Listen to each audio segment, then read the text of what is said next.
Carrier Optima Inverter. Gumawa muna ng palaman si Mahal. Ibabaw at ilalim daw para hindi maingay pag nag-vibrate yung aircon. O, diba? Mas maganda pag may green-green.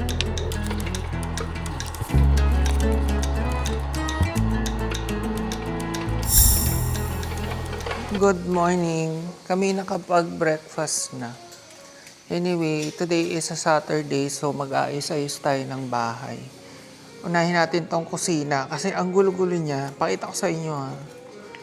Oh, etong part na to, ang gulo-gulo. Oh. So, i-organize natin yan. Iniisip ko yung isa pa naming rack na maliit. May isa pa dito yun. Lalagay ko doon para lalagyan ng mga kutsara, mga anik-anik, ganyan. Para mabawasan dito. Tapos itong mga toothbrush namin nandito eh. Lalagay natin yan sa banyo. Meron naman na tayong rack sa banyo. So yan yung before. Kulang na kulang kasi kami sa mga organizer na parang ganito, patungan. Actually sa kwarto namin dapat to. Nung nandun kami sa Laguna.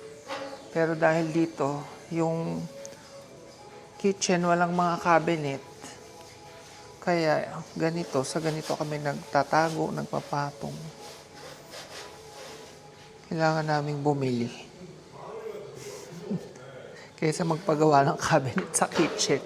Bumili na tayo mga ganito. Mura lang naman to. Tapos ano to, IKEA talaga to. Titingin ako sa IKEA uling website. Ang issue ko lang talaga dito sa Batangas City ay napakamaalikabok. Kahit hindi naman kami madalas magbukas ng bintana at saka pinto. Diyos ko yun. Naiipon ng alikabok. Papakita ko sa inyo yung alikabok sa taas ng ref ha. Huwag niyo i-bash pero lilinisin ko yan ngayon. Oh. Obvious bang alikabok? Napakakapal. Tapos ito sa mga rack, oh. Di ba? Parang iba kasi yung klase ng lupa nila dito na mas dry. Parang ganun.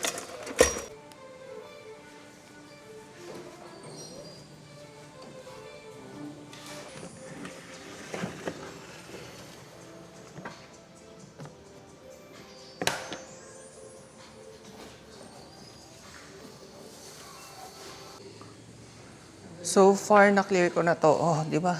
Mas umaliwalas na. Ito nga palang papaya ay bigay ng aming landlady at Iyana. Thank you as always. Lagi siyang nagbibigay sa amin ng papaya, sili, at kung ano-ano pa. Pinunasan ko din isa-isa yung mga bote kasi grabe na rin yung alikabok. Yan, tapos ibabalik ko na siya dito. Pinunasan ko rin to. Sa IKEA ko rin yan binili. Di ba ang clutter pa rin? Hindi. Kasi yun, exposed, kaya parang ang clutter tingnan. Ganun naman eh. Pero ito, importante oh, naging clear na tingnan.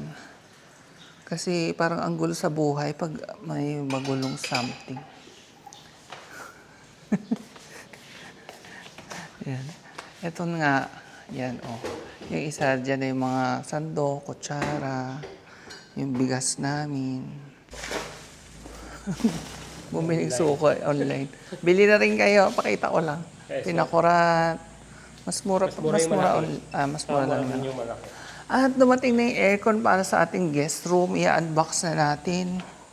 Kasi napakagaan niya. Carrier yung brand niya. Lagay ko na lang din sa yung somewhere sa screen. Pero unbox muna natin para makita niyo. Ang gaan-gaan niya as in. Pero 0.6 lang naman siya. Tapos, 0.5 horsepower lang siya. And ayan yung model. Pero ilalagay ko nga dyan. Ang tawag dito? Inverter na yan, 11,600 pesos lang. So kung maliit lang yung room nyo, pwede na rin to. Parang level 4 nga nabili ko. 11.4? May voucher yun. Ayan o. Carrier Optima Inverter. 0.5 na. Sa last Ayan na siya. Ang ganda. Ang cute niya. Ang compact. Tingnan niyo yung energy efficiency rating niya, 5. Diba? Ang galing. Konting diferensya lang niya sa mga hindi inverter. Kasi nung nag-Abenson kami, may tag na 999. Yung piso na lang ay 10K na, hindi pa inverter. Dito ka na, 11.4 to 11.6 inverter na.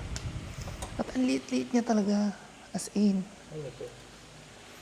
Ang ano niya, digital. Yung mga digital ba? Tawag yan, oo. Di pindot-pindot eh. May iba kasi pinipihit-pihit analog.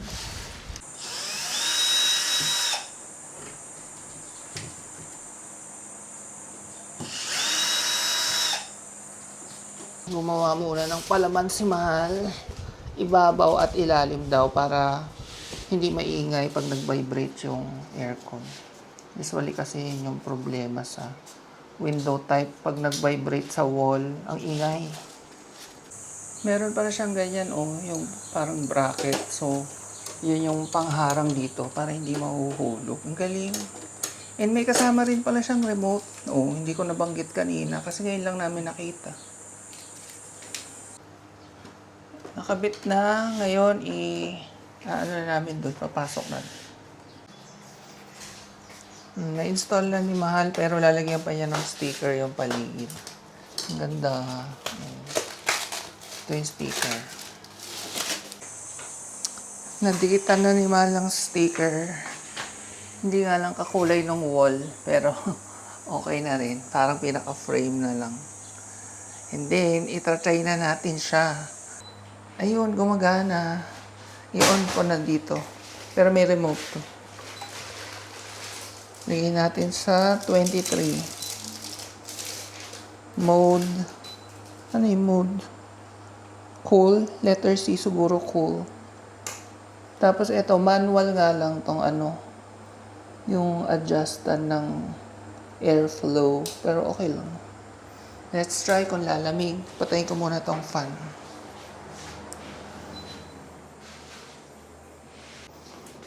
And quiet siya in fairness.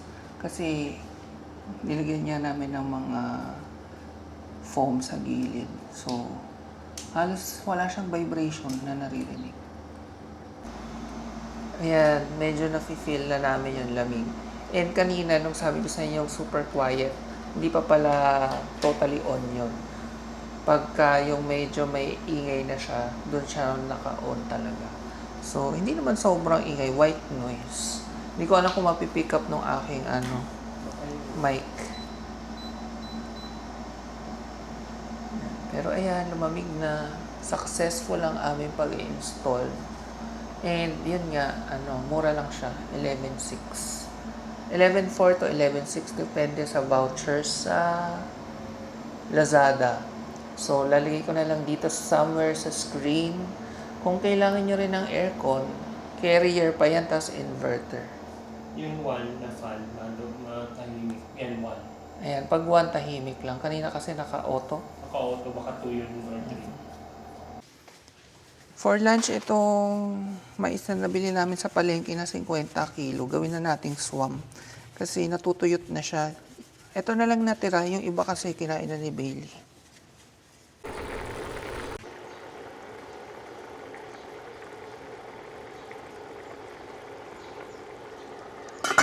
Habang hinihintay kong lumambot yan, nagbabad ako ng chia seeds. Kasi gagawa akong sago gulaman sana, kaso matagal pang gawin yung sago. So ito, papamagain lang natin, tapos ito ilalagay natin sa gulaman. Yung gulaman na sinasabi ko sa inyo ay yung nabili namin sa Dali. Ito, dami kong ang binili. Just in case lang di nyo napanood yung ibang vlog. Dami Masarap siya, sagot gulaman. Sa Dali na bibili. Hindi ko na alam yung exact price, pero good for 1 liter na yung isang sachet. Tapos, ano na, mura lang. Tapos, yun nga, pwede kayong gumawa ng sago or ng gulaman. Since hindi kami nakagawa in advance, chia seeds, try ko. Nung nandito si mama, nagtimpla ako nasarapan siya. Kala niya nga, gawa ko talaga. Pero sabi ko hindi, tinitimpla lang na parang powder. Ang ipatitimpla ko sa ating swam na mais ay itong UFC Nido Oriental Soup. Shortcut na lang para hindi na ako magtitimpla ng kung ano-ano pa. Tapos parang may mga vegetables to tsaka mushroom bits. So sakto. Pero kumuha rin ako ng konting malunggay. Yan. Tatansyahin ko lang yun. Hanggang sa makuha ko yung tamang lasang gusto ko. So maglagay muna ako dito. Tapos, pag matabang pa, unti-unti tayo magdadagdag. Diba? Mas maganda pag may green. Tapos, ayan ang lapot na niya. Sarap ng ating soup. And then, teternohan ko to ng, so, yan na yung ating swam na mais. And then, teternohan ko yan ng yung ginagawa ko dating nori na daing na nori. Gamit ang rice flour or cornstarch tsaka patis, tubig. Ididip ko to tapos ipriprito. Ito na yung sabi ko sa inyo, yung rice flour tapos patis. Tapos mamaya lalagyan din natin yung tubig. Tansya-tansya lang naman yung tubig hanggang makuha natin yung parang malapot na consistency niya. Yan, ganitong consistency yung sakto. Hindi masyadong malabnaw. Hindi rin OA sa lapot. Pagkapit na yun sa nori.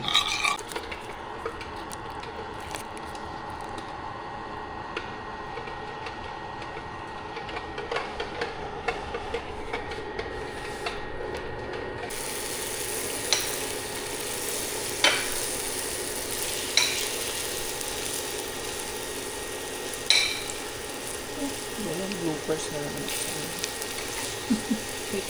Ito na yung ating noring daing or daing na nori. Yan. Tapos, tera natin sa ating swam na mais. Yan, ito na yung gulaman with chia seeds. Nakikita nyo ba yung chia seeds? Ayun. Beside. Saka yan, lumulutang. Kain tayo. Kain na kami. Nandito tayo sa Tagbakin Lakeview sa Lipa, Batangas. Actually, nakapunta na kami dati dito. Taga Candelaria pa kami. Nag-Airbnb lang kami sa Lipa. Tapos, dito kami nag-breakfast ng kapeng barako tsaka ng pandesal. And sobrang nagulat ako na may Taal Lake pala na side yung Lipa, Batangas. Pakita ko sa inyo yung view. Malapit na yung sunset. So, mamaya may sunset view tayo dito. At malamig na. Sarap ng simoy ng hangin. Kanina kasi ang init-init I mean, nung tanghali. Kakadating lang namin dito. So, bakunin siya ng flow.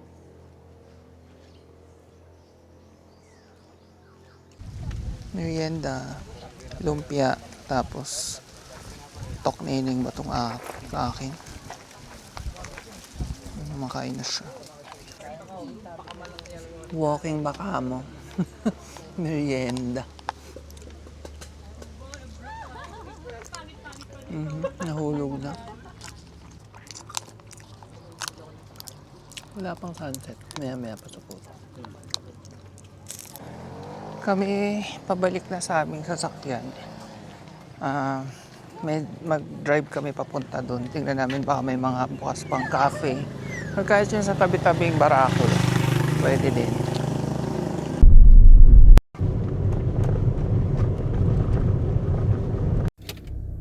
Good morning! Kami ay magmo-malling today. Today is a Sunday, so mag-mall muna tayo. SM City, Batangas.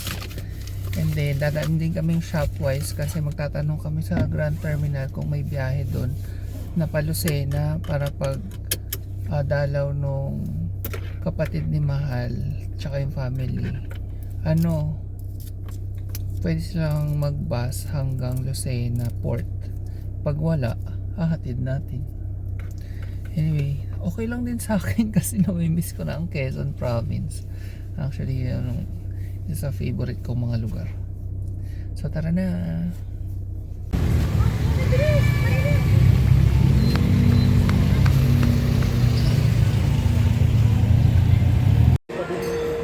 Oh, malaki na nga siya eh. Tapos kung i-extend pa nila na. Sarap ng lamig. Kaso hindi rin kami makakatipid sa kuryente kasi iniwan namin yung mga baby sa kwarto, bukas yung aircon. Kasi ang init. Mamaya.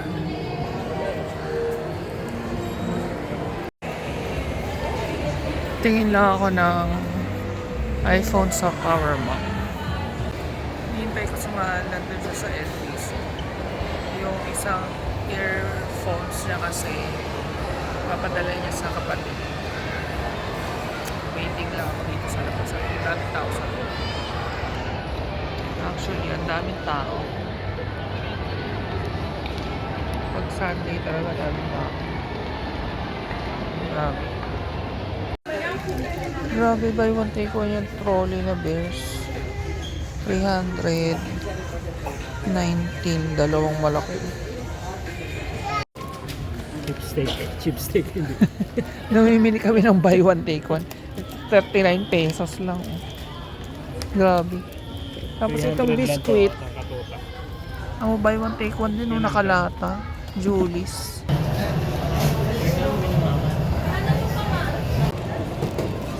Subway, Veggie Delight. Tapos may one scoop tuna. Mas mura.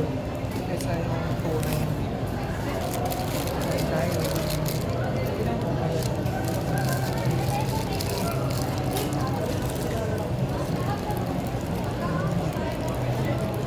Miss ko to. Tagal ko hindi na ganito. Ako ang nilaya paano tayo. Kasi wala nung nagsisun. Pero ngayon magkakaroon na sa esopal pa.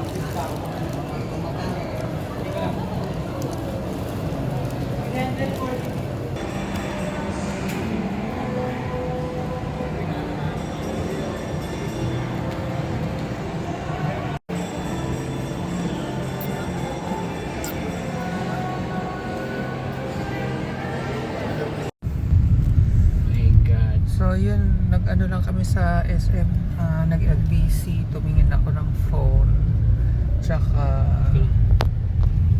anong tawag doon? Nag-lunch. Daming tao. Punong-puno nga yung parking eh. Yan. Sa labas na sila nakapark. Sabi ko nga, yung mga nasa labas nakapark, libre kaya kasi pag pumasok ka sa doon, may bayad. Eh, ewan kayo sa labas. Libre sila. Ngayon kami papuntang Shopwise.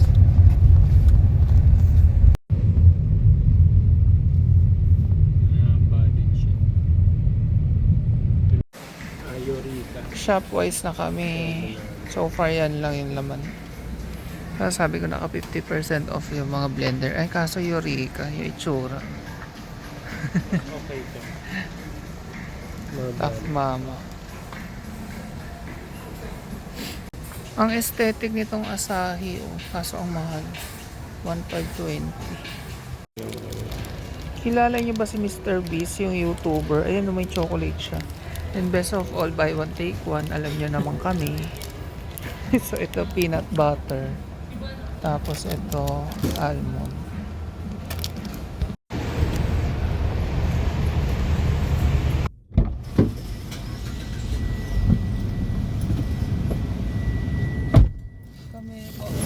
Pero maghahanap muna ako ng caramel syrup, hazelnut syrup. Yung 7-Eleven kasi dito wala. Yung malapit sa atin pag wala, okay lang. Pero sana mayroon. Ay, di ba nung bumili tayo dun wala? Dadaan pa tayo dito sa isa. May ikot pag u-turn ako. Pwede naman. Kahit Ano? dun sa harap.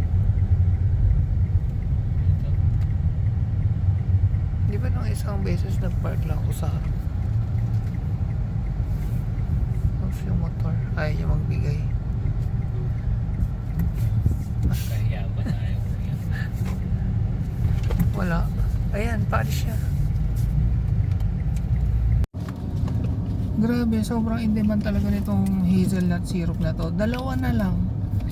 Tinignan pa sa loob ng stock room nila kung meron. Wala na talaga. So, at least meron. Kaysa wala. Huwag na tayo magreklamo. So, bumili akong kanin salad na sandwich. Merienda namin mamaya. Uwi na kami.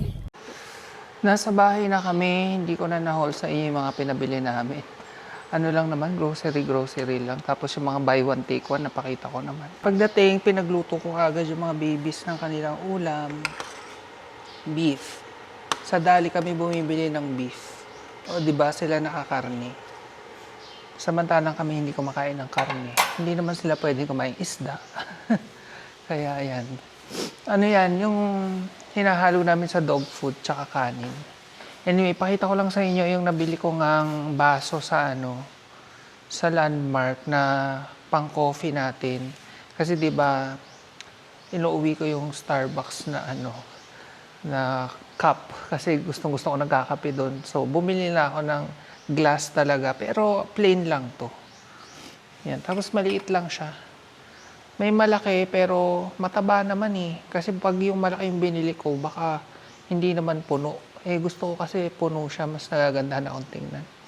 Kami ng arte ko, no? Ayan, sa Landmark Store, pero sa Shopee ata, or Lazada. Basta ilalagay ko na lang dyan sa screen yung link kung gusto nyo rin. 50 pesos lang to. Actually, 100 buy one, take one. So, 4 binili ko. Yung isa nahugasan ko na. Kasi magtitimpla akong kape. Etong 3, hindi pa. Hugasan ko din yan. Tapos may mga stickers ako ng Starbucks na binili ko din to online. So, try ko i-decorate mamaya. Kasi plain na plain naman.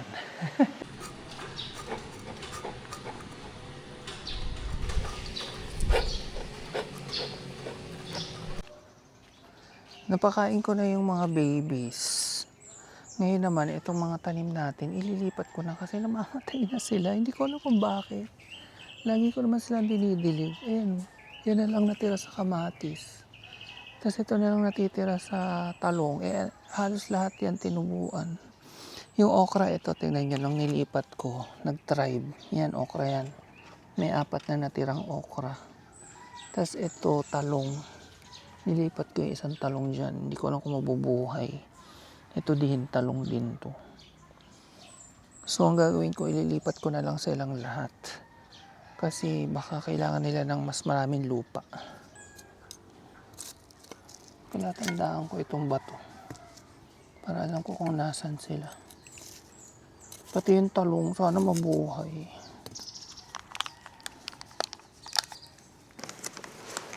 So, ito yung current favorite coffee ko na tinuro ni Madam Faye. Nescafe Gold. Outside na coffee. Tapos hazelnut syrup nga ng City Cafe ng 7-Eleven. Ayun lang, napakasimple. Tapos mura pa. So, kunyari, nandun kayo sa 7-Eleven, pwede rin kayo doon magtimpla. Pero since nasa bahay ako, gusto ko rin. Yan na ang ating iced coffee sa ating bagong baso. Oh, sarap. Napakasimple lang ng ingredients. Pero sarap.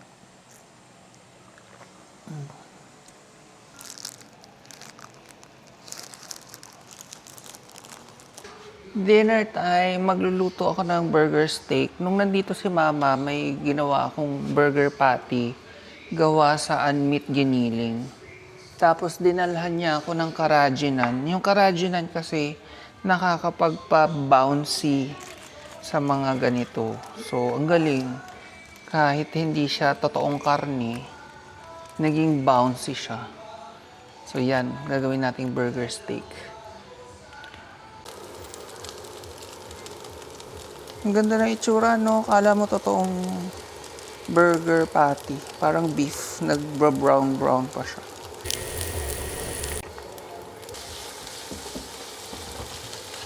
Ito na yung ating gravy na may ito na yung ating mushroom gravy. Ayan. Medyo mapula kasi yung ginamit kong breading ay yung may chili. Ang sarap, di ba? Hindi nyo na nga lang masyadong kita yung patty kasi natabunan na ng gravy. Tapos yun yung itlog. Kain na kami.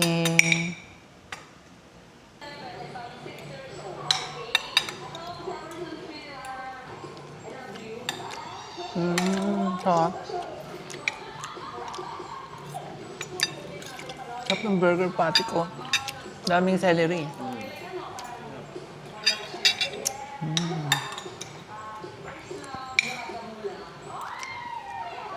Try natin may egg. Medyo maanghang nga lang. Ay, okay naman pala pagka malasado.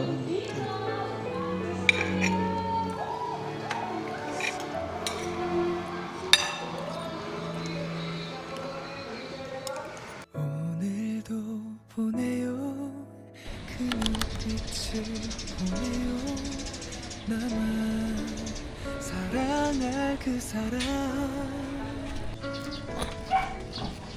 문발치에 서서 날 기다리고 있는 그대 ASMR ko sana kasi 바로 yun lang pala yung tunog. 덜 자란 Tigisa kami ni Mahal. Tapos ito yung sabi ko sa inyo, parang chips na ibabalot natin. 저 너와 함께 걸을 뿐인데 그댈 보며